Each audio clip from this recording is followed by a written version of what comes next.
여러분 파바로티라고 들어보셨죠? 세계 3대 성악가 중에 한 사람입니다. 근데 그가 그렇게 유명한 테너 가수가 되기까지는 무엇보다도 그 아버지의 힘이 컸습니다. 그 아버지가 비록 빵 가게를 하면서 또 생활이 넉넉하지 않았지만은 이 파바로티 아들이 노래를 잘하는 것을 알고 그를 위해서 적극적으로 지원을 아끼지 않아서 열심히 그 소질을 개발할 수 있게 했습니다. 그런데 이제 파바로티가 대학교에 진학을 할 때 성악을 또 전공하지 않고 그냥 일반 다른 분야 교육학을 전공을 해서 졸업할 때쯤 돼 갖고는 이제 교육학 쪽으로 해야 될 것이냐. 근데 성악에 또 꿈이 있었기 때문에 성악으로 할 것이냐. 그런 진로를 결정해야 되는 그런 순간에 놓여 있었습니다. 그때 고민하던 파바로티에게 아버지가 의자를 이제 2개를 이렇게 갖다 놓고 그 의자에 한번 서봐라. 이렇게 섰어요. 그다음에 그걸 이제 살살 이렇게 옆으로 의자를 이렇게 벌리다가 이제 내려와라 하고 이제 멀리 떼놓고 이 2 의자에 네가 동시에 설 수 있겠느냐? 설 수 없지 않겠어요? 어느 하나를 택해야 된다. 2개를 다 할 수는 없다. 그러므로 하나를 선택하되 선택은 너의 몫이다. 네가 결정해라. 그리고 선택한 결과에 대해서는 네 책임이다. 그때 파바로티가 고민해서 성악을 결정해서 오늘날 그런 위대하고 훌륭한 테너 가수가 되었습니다. 선택이 굉장히 중요한 것이죠. 순간의 선택이 참 중요한데 우리가 살아가면서 무엇보다 하나님을 위한 선택인가 또 그냥 세상을 위한 선택인가의 이 기로에 서 있을 때 이 선택을 잘 해야 된다는 것이죠. 16세기 초 1517년이죠. 정확히 1517년에 마틴 루터가 종교 개혁을 시작을 했습니다. 그 당시에 로마는 굉장히 부패해 있었죠. 그래서 로마의 레오 10세라는 교황이 이 당시에 성 베드로 성당을 건축하려고 했는데 재정적으로 어렵다 보니까 생각해낸 것이 소위 면죄부였습니다. 그래서 누구든지 이 기부금을 회개하고 기부금을 내면 죄를 사함을 받을 수 있다. 이렇게 얘기를 한 것이죠.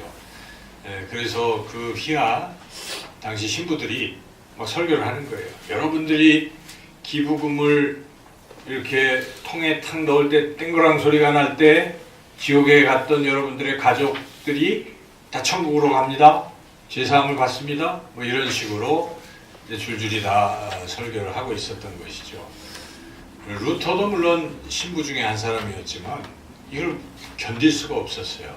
이게 하나님 말씀에 위배가 되기 때문에. 그래서 루터가 잘못됐다고 비텐베르크 성 앞에 95개의 반박문을 거기다 붙였습니다. 그게 바로 프로테스탄트, 우리 개신교라고 하잖아요. 개혁한다는 뜻입니다. 개신교의 개자는. 그래서 거기서부터 잘못된 부패의 고리를 끊고 개혁하겠다 해서 개신교가 시작이 된 것입니다. 근데 이 마틴 루터는 그런 종교개혁을 시작을 했지만 곧 어떻게 되겠습니까? 이 교황청에서 잡으려고 이제 그렇게 혈안이 된 이런 상태라 숨었습니다. 그래서 비텐베르크 성의 어느 한 곳에 깊은 그런 동굴 같은 곳에 숨어 있었어요. 근데 마틴 루터는 숨어서 아무 일도 안 했던 것이 아닙니다. 마틴 루터는 이렇게 교황이나 이런 것이 썩어도 일반 성도들이 썩은 것을 모르는 이유는 성경을 모르기 때문이다. 그래서 그 당시에 이제 로마의 교황 이쪽에서는 이 성도들이 성경을 모르게 하려고 어려운 말을 썼습니다. 그래서 이탈리아의 그 라틴어를 그냥 쓰는 거예요. 그러니까 이 독일에 있는 이 마틴 루터가 있는 독일 사람들은 모르잖아요. 평민들은 그 고급 언어를 모르는 거니까. 그러니까 성경이 뭐라고 말씀하는지 모르는 겁니다. 그냥 신부가 얘기하면 그렇게 하고 듣기만 하는 이제 이런 수동적인 상황이라 뭐라고 얘기하면 얘기한 대로 믿게 되니까 잘못됐다. 하나님의 말씀이 성도들의 손에도 읽혀져야 되겠다. 이렇게 판단하고 마틴 루터는 그 동굴 속에서 성경을 번역하기 시작했습니다. 그래서 그 시간 동안에 이 라틴어 성경을 독일어 성경으로 완전히 번역을 해낸 것이죠. 그런데 그 기간이 그리 쉬운 기간은 아니었습니다. 마틴 루터가 굉장히 갈등을 하는 것입니다. 그 어두침침한 곳에 있다가 들키면 또 혹시 죽을지도 모르고 이런 공포스러운 어떤 그런 속에서 유혹이 자꾸 오는 거예요. 마귀가 뭐라고 유혹하겠습니까? 너 지금이라도 나가서 잘못했다고 하면 너의 자리는 막 올라갈, 그렇지 않겠습니까? 그렇게 하니까 지금이라도 나가라 나가라 하는 그런 소리가 자꾸 들리는 거예요. 이때 마틴 루터가 쓰던 그 잉크병을 그냥 벽에다가 던지면서 사탄아 물러가라 이렇게 하는 거예요. 그런 시간들이 참 많았던 것 같습니다. 그래서 지금도 그 루터가 그 번역했던 그곳에 가보면 전 안 가봤지만 전해지는 얘기는 거기에 잉크 자국들이 이렇게 남아있다는 것입니다. 많은 잉크 자국이 있는 걸로 봐서 마틴 루터가 숱한 갈등을 했다는 것이죠. 그러나 그는 굴복하지 아니하고 끝까지 사탄의 유혹에 말려든 것이 아니라 하나님을 선택했다는 것입니다. 여러분, 우리 인생은 이런저런 유혹이 있어요. 그 유혹은 그리스도인들에게도 동일하게 있는 것입니다. 문제는 그 유혹이 왔을 때 과연 내가 잉크를 던지면서 사탄아 물러가라. 내가 사탄에 대해서는 아니다. 하나님을 향해서 하나님께 예스하는 이러한 선택을 우리가 할 수 있는 것인가 하는 것입니다. 이러한 선택은 매우 중요합니다. 오늘 하나님께서 우리에게 주신 이 말씀 속에는 그런 두 가지가 우리 안에 싸우고 있기 때문에 우리가 어느 하나를 선택해야 한다는 것을 잘 말씀해 주고 있습니다. 우리 읽었던 성경 말씀 가운데 17절을 같이 한번 읽어보겠습니다. 육체의 소욕은 성령을 거스르고 성령은 육체를 거스르니 이 둘이 서로 대적함으로 너희가 원하는 것을 하지 못하게 하려 함이라. 네, 우리 마음속에는 두 가지가 싸우고 있다는 것입니다. 육체와 성령이 싸우고 있다는 것입니다. 물론 이 말씀은 예수님을 안 믿는 사람에게는 해당이 없는 말이에요. 예수님을 안 믿으면 성령이 그 안에 있겠습니까? 없잖아요. 예수님을 믿는 사람만 성령을 선물로 받는 것이기 때문에 이 말씀은 예수님을 믿는 사람들에게 얘기를 하는 것이기 때문에 그러므로 오늘날 우리들의 마음에는 누가 있다는 것이에요. 성령님도 계시지만 자꾸 우리 육체의 욕심이 또 있다는 것입니다. 이것이 완전히 사라진 게 아니라는 것이죠. 우리가 이 세상에 살아갈 동안에는 우리 육체를 가지고 살기 때문에 이러한 끝없는 욕심은 우리 안에 공존하고 있다는 것이죠. 그래서 우리는 이 두 가지 중에 선택을 해야 되는 것입니다. 사도 바울은 이 갈라디아서에서 이렇게 말씀했지만 또 로마서에서도 비슷한 말씀을 했습니다. 로마서 7장 21절 23절에 보면 이런 말씀이 있습니다. 그러므로 내가 한 법을 깨달았노니 곧 선을 행하기 원하는 나에게 악이 함께 있는 것이로다. 선을 행하고 싶은 마음 속에 또 뭐가 있습니까? 악도 같이 있는 것입니다. 내 속사람으로는 하나님의 법을 즐거워하되 내 지체 속에서 한 다른 법이 내 마음의 법과 싸워 내 지체 속에 있는 죄의 법으로 나를 사로잡는 것을 보는도다. 그렇죠? 그래서 우리 안에는 그 두 가지가 공존하고 있다는 것은 분명한 사실이에요.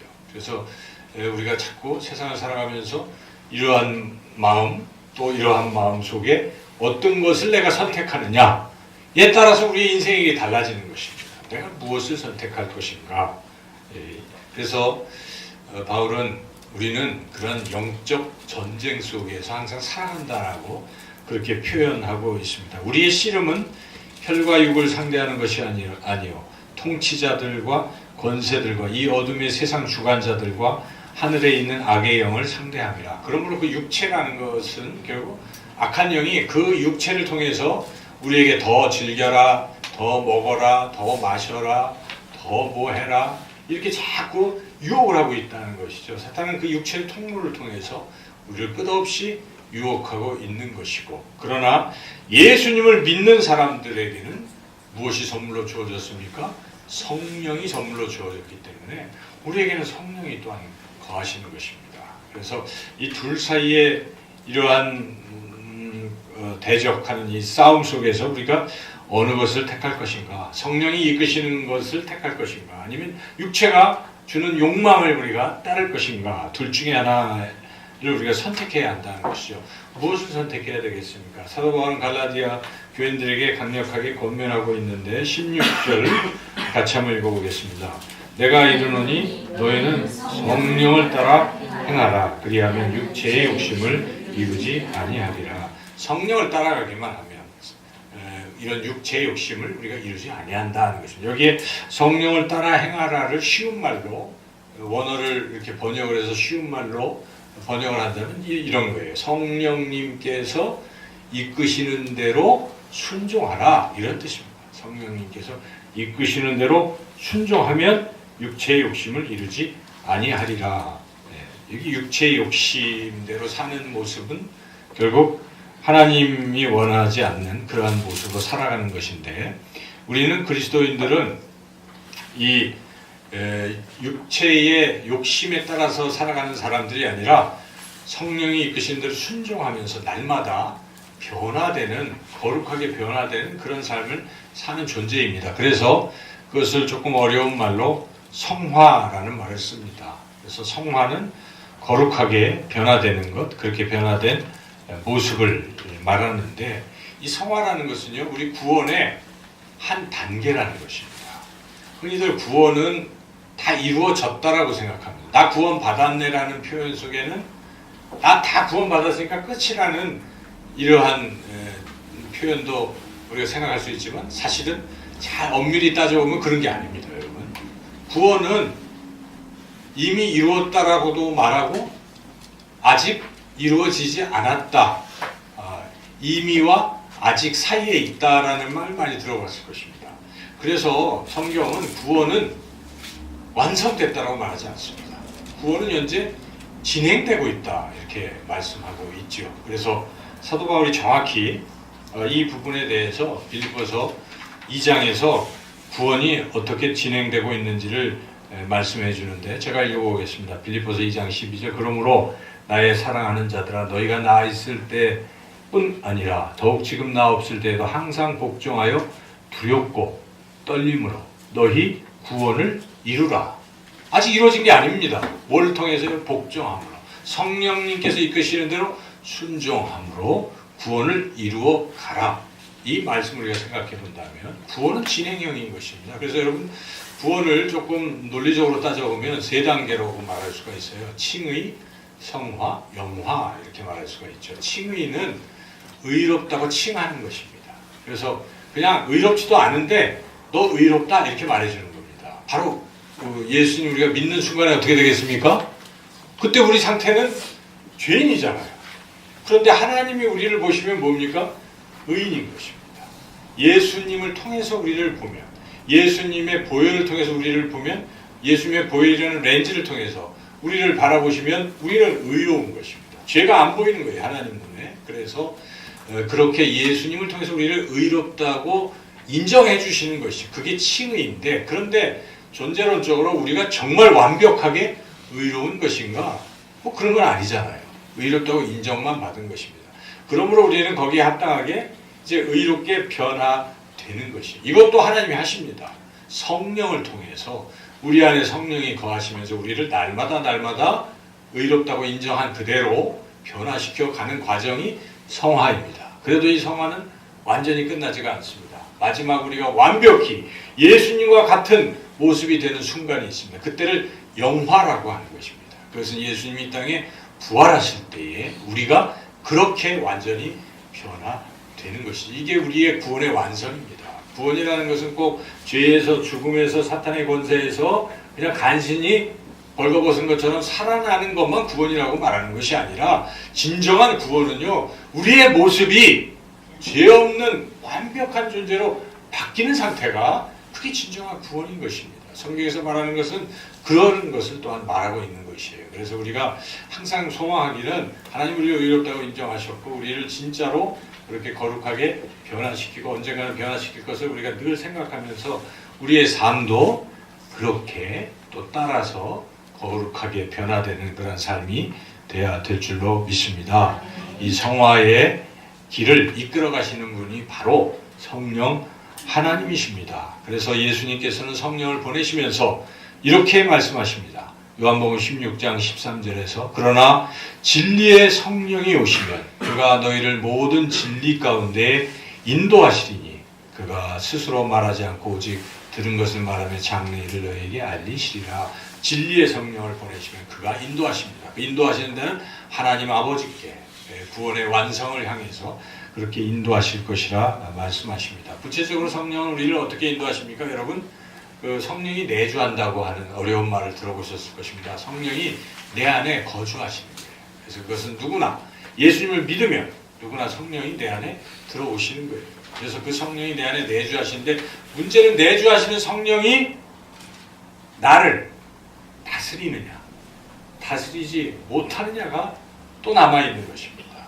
여러분, 우리 집안에 누구를 초대했어요. 근데 그분을 내가 그냥 손님 중에 하찮은 손님으로 대접하면 어떻게 될까요? 그냥 집 구석에 그냥 있는 거예요. 그죠? 그런데 그분이 가장 존귀한 분이니까 우리 집에 가장 상석에 앉으십시오 하고 그분을 중심에 모셔드리면 또 그렇게 할 수도 있잖아요.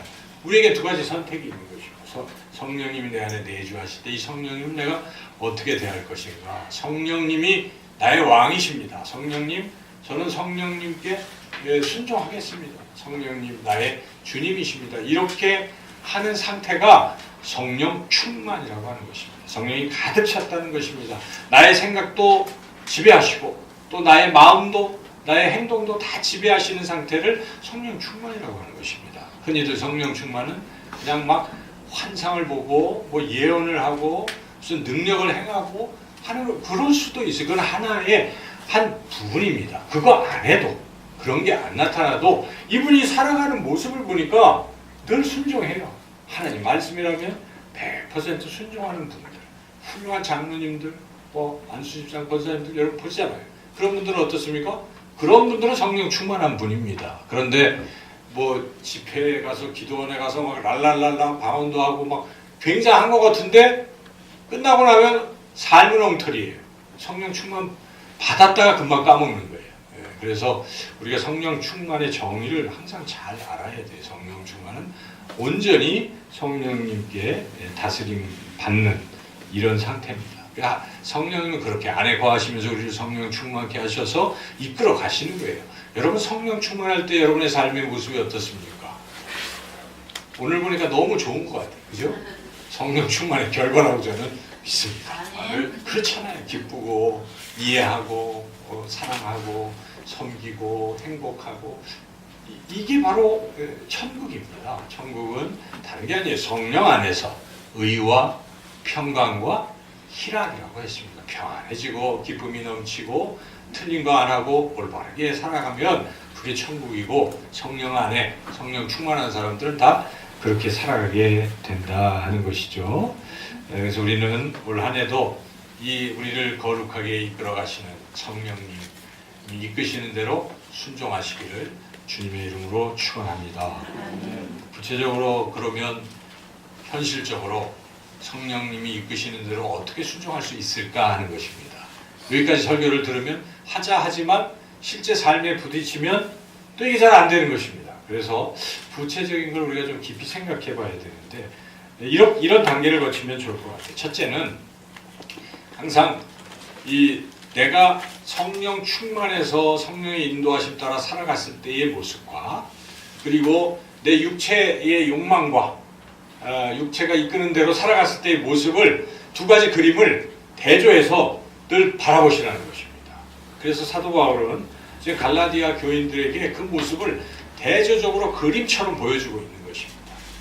오늘 본문에 여기 19절에서 21절과 22절, 23절은 그 대조적으로 비교가 되고 있죠. 그래서 제가 이것을 한번 분석을 해봤어요. 그래서 어떤 모습과 어떤 모습인가. 여러분, 첫째는 성령 충만한 모습 중에 여기에 나오는 사랑과 자비를 이렇게 합쳐서 한번 생각해 보면, 사랑은 사실은 전체를 말하는 것인데 그 중에 자비라는 말은 영어로는 이게 kindness예요. 친절이라는 뜻입니다. 자비, 물론 멀시로 생각할 수도 있지만 자비가 원어의 뜻은 친절에 가깝습니다. 그래서 항상 사람이 친절한 사람이 있잖아요.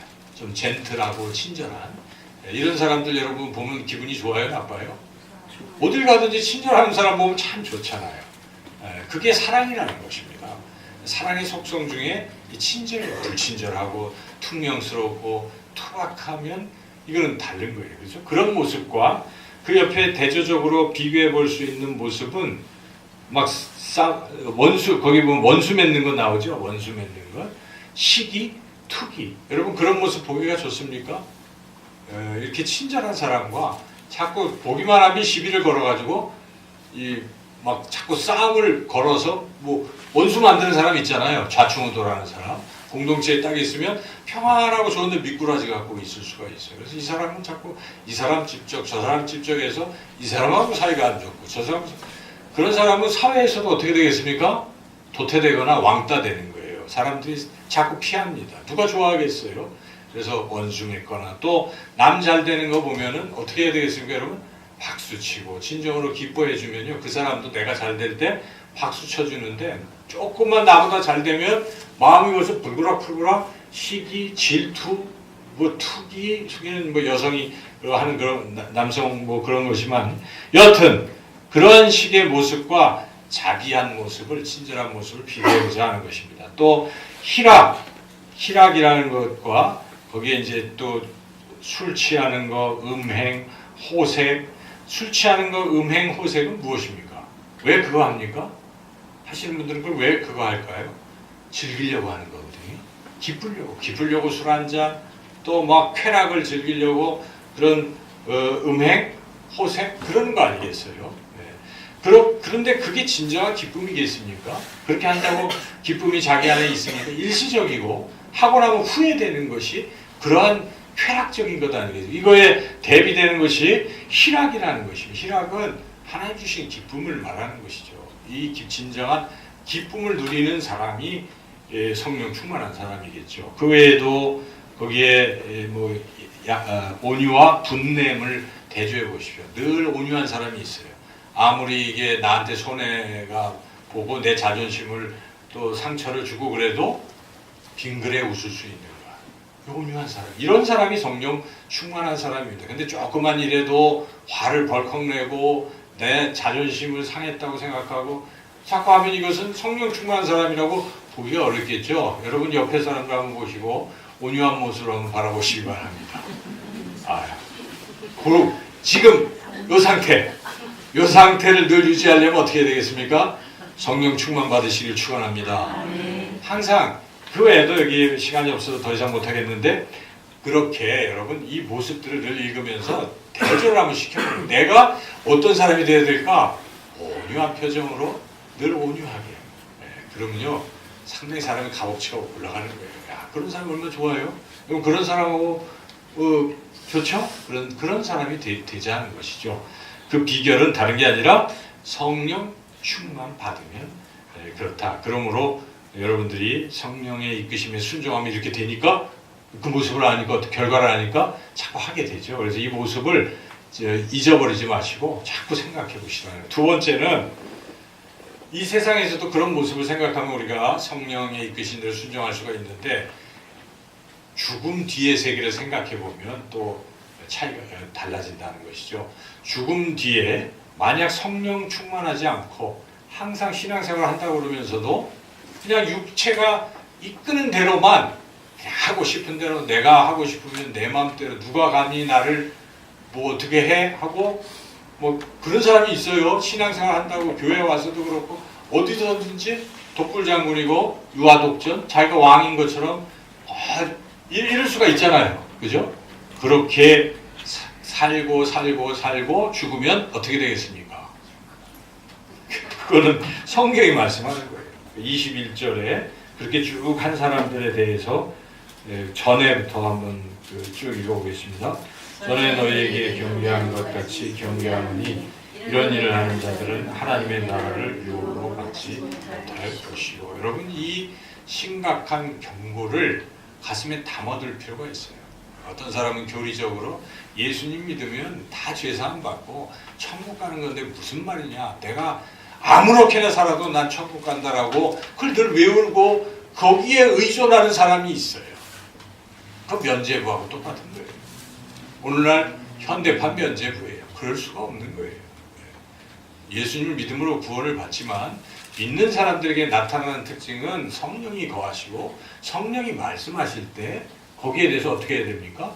순종하게 되는 것이에요. 그래서 이번 집회를 통해서 말씀을 드렸지만은 성령이 안에 거하실 때, 성령이 말씀하실 때 자꾸 불순종하기 시작하면 성령이 어떻게 됩니까? 소멸됩니다.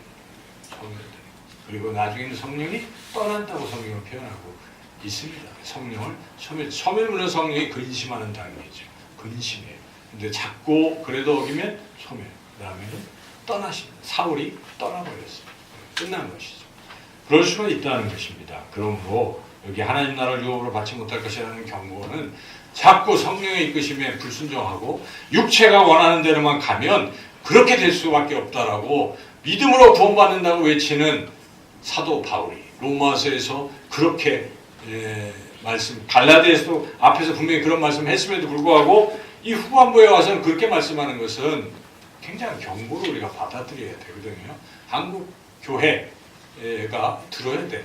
또 우리가 들어야 될 준엄한 경고입니다. 그래서 여러분이 그걸 항상 생각해야 돼요. 자꾸 육체를 따라가다는 속된 말로 지옥 갈 수도 있겠구나. 이런 두려움을 가질 때 어떻게 하겠습니까? 성령의 이끄심에 순종해야지. 자, 여기까지는 조금은 부정적인 이제 그런 의미에서의 접근 방법인데 좀 긍정적으로 적극적인 방법이 있습니다. 이렇게 하십시오. 어떤 행동을 하기 전에 항상 먼저 성령님께 기도하는 습관을 가지라는 것입니다. 우리 인생의 선택의 기로가 항상 있잖아요. 누구나 그래요. 그죠? 오늘 또 교회를 나가서 또 여러분들이 이 교회 예배당에 오기까지도 사실은 선택을 하신 거죠. 그럴 때 여러 가지 선택의 순간에 기도를 하라는 거예요. 성령께. 이렇게 두 가지 기도를 드리면 됩니다. 첫째는 여쭈는 기도를 하라는 것입니다. 이 선택에서 어떻게 할까요? 를 여쭤보시라는 것입니다. 내 생각에는 이거 하고 싶은 생각이 있어도 성령님 어떻게 할까요? 갈까요? 말까요? 뭐 있잖아요. 그죠? 할까요? 말까요? 이렇게 여러분들이 질문을 드려보라는 것입니다. 그러면 답이 들릴까요? 안 들릴까요? 들립니다. 왜 안 들리겠습니까? 뭐 귀에 들리는 이런 육성은 아니지만요. 자기 마음의 소리가 세미한 음성이 있습니다. 그러면 안 되지. 이렇게 가야지. 그걸 모를 사람이 어디 있겠어요. 그래서 거기에서 한번 깨달아야 돼요. 이게 성령이 이끄시는 방향이구나. 그 다음 단계가 중요합니다. 그렇지만 우리가 나약해져 있고 성령 충만되지 않은 상태에서는 그래도 어깁니다. 분명히 알아도 나 이게 너무 하고 싶어. 그래서 에이 몰라요 하고 간단 말이죠. 여기에 많은 사람이 일로 가버리는 거예요. 여기서 기도를 한 번 더 하시라는 거예요. 무슨 기도를 드려야 되겠습니까? 저는 연약해서 그냥 이거 하고 싶어요. 그래서 저를 불쌍히 여겨주시고 성령이시오. 성령을 따라 갈 수 있게 힘을 주세요. 도와주세요. 여러분 그 기도를 하면 성령님이 도와주시겠습니까? 안 도와주겠습니까? 도와주십니다. 안 해서 그렇습니다. 내가 하기 싫... 그때 그냥 해보세요. 성령님 저를 불쌍히 여겨주시고 도와주세요. 성령이 이끄신 대로 순종할 수 있게 해주세요 하면 신비한 능력이 나타나는 것입니다. 성령은 능력입니다. 우리가 상상할 수 없는 일이 일어나게 된다는 것입니다. 그래서 스가랴서에 능력으로도 힘으로도 되지 아니하지만 여호와의 신, 여호와의 영으로 되느니라 말씀하지 않습니까? 성령으로 되는 것입니다. 그래서 성령이 좋은 것입니다. 그래서 여러분 기도하세요. 도와주세요. 전 정말 연약해서 도저히 제 힘으로 못합니다. 하나님이 할 수 있게 해주실 그렇게 기도할 때 하나님이 불끈 마음을 주세요. 성령님이 한번 해봐라 이런 마음이 딱 들거든요. 그때가 또 중요합니다. 여기서는 내가 해야 됩니다. 여기서 그냥 확 내지르는 거예요. 쉬운 말로. 그냥 하는 거예요. 뭐가 됐든 이제 마음도 주시고 능력도 주셨으니까 그냥 가보는 거예요. 그러면 신기한 일이 일어납니다. 딱 첫 발을 내딛는 순간 역사가 일어납니다. 하나님이 뒤로 막 밀어주시는 거예요. 저는 그런 경험을 많이 합니다. 여러분도 그런 경험을 아마 하셨을 거예요. 성경에 요단강물이 언제 갈라졌습니까? 그냥 제사장들이 그 깊은 요단강물에 발을 내디디라고 하니까 겁이 나가지고 못 내딜 것 같은데 에이 하고 내딛는 순간 그냥 쫙 갈라져 버린 것입니다. 모세가 홍해바다를 가를 때 어떻게 갈랐습니까? 그냥 하나님 믿음으로 지팡이 들고 딱 내리쳤을 때 갈라진 것이. 근데 모세가 지팡이를 내리치지 않고 그 요단강에 제사장들이 발을 내딛지 아니하였다면 아무 일도 안 일어나는 것입니다. 우리 인생도 그러는 것입니다. 성령님께 기도하고 성령이 능력을 주시고 마음을 주셔서 이제 시도하라고 했을 때 어떻게 해야 되겠습니까? 해보는 겁니다. 해보면 역사가 일어나는 것입니다. 근데 요거를 또 안 하게 되면 뭐 어떻게 할 수가 없는 거죠. 그것도 안 하면 그냥 그렇게 살아가는 것인데 항상 이런 단계를 거쳐서 하고 평소에 어떤 분은 그냥 항상 성령님의 이끄심에 잘 가는 분들이 있잖아요. 그분들은 왜 그러냐? 평소에 준비가 잘 되어 있는 것이에요. 평소에 성령 충만을 받은 거예요. 그래서 이게 그래서 중요한 것입니다. 면역 주사 맞듯이 여러분들이 평소에 성령 충만을 늘 받으면 됩니다. 이번 성령 신령 기도회는 그 훈련이었습니다. 그래서 하나님의 은혜로 여러분들이 빠지지 않고 이렇게 나오시더라고요. 그래서 보니까 그 전에도 좀 그러셨지만 제가 놀랐어요. 이 교회 청소를 누군가 다 했어요. 제가 너무 기뻤습니다. 그것은 저는 성령이 이끄셨다고 믿습니다. 그런 것이에요. 그러니까 성령 충만을 받으면요 사람이 달라지는 것입니다. 누가 누구를 변화시킬 수 있습니까? 목사가 아무리 얘기해도 변화되겠습니까, 여러분? 광고 매번 하고 해도 이게 되겠습니까? 안 됩니다. 다만 기도할 뿐이고 성령 충만을 각자가 받으면 이런 놀라운 역사가 일어날 줄로 믿습니다. 여러분 그렇게 이 성령 충만을 평소에 자꾸 받게 되면 우리 삶이 달라지는 것인데 시간이 좀 많이 갔지만 성령 충만 받는 방법은 신령 기도회 때 제가 말씀드렸지만 4가지 방법이 있어요. 첫째 무엇입니까? 회개해야 돼요.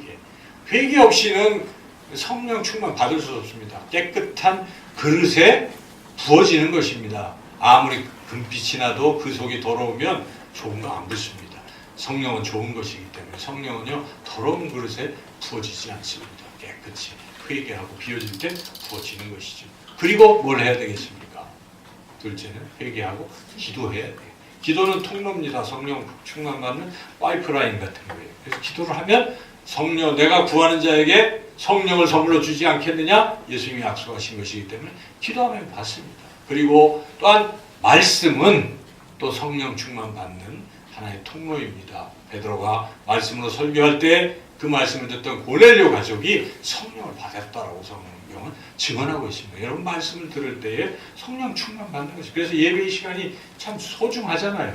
그죠? 예배 드릴 때 가장 핵심이 무엇이겠습니까? 성령을 받는 거예요. 말씀을 들음으로 성령 받고 기도하시고 또 찬양하고 다 중요하죠. 그래서 말씀을 듣는 것이 그냥 수동적으로 듣는 것만 하는 것이 아니라 성경을 부지런히 읽으시라는 것입니다. 날마다 읽으시면 읽을 때마다 성령이 쓰게 하신 것이니까 기도하시고 읽으면 성령이 감동을 주시고 성령 충만하게 된다는 것이죠. 그리고 마지막으로는 삶에서 구체적으로 실천을 한번 해보는 거예요. 그렇게 순종을 많이 하면 성령 충만이 더 쌓이는 것입니다. 근데 중요한 게 있어요. 성령 충만 받았다가도 불순종을 자꾸 하면 어떻게 될까요? 성령이 소멸된다는 걸 아시고 가능한 삶에서 죄짓지 아니하고 성령을 따라 자꾸 가면 한번 승리하잖아요. 승리는 더 더해집니다. 승리가 승리를 부르는 것입니다. 그런데 한번 패배하면 또 패배가 계속 이어져서 나락에 또 빠지는 거예요. 그래서 이제는 2018년이 시작됐습니다. 결단하시길 축원합니다. 성령 충만 받으셔서 마귀를 이기시고 승리하시는 저와 여러분 모두가 되시기를 주님의 이름으로 축원합니다. 아멘.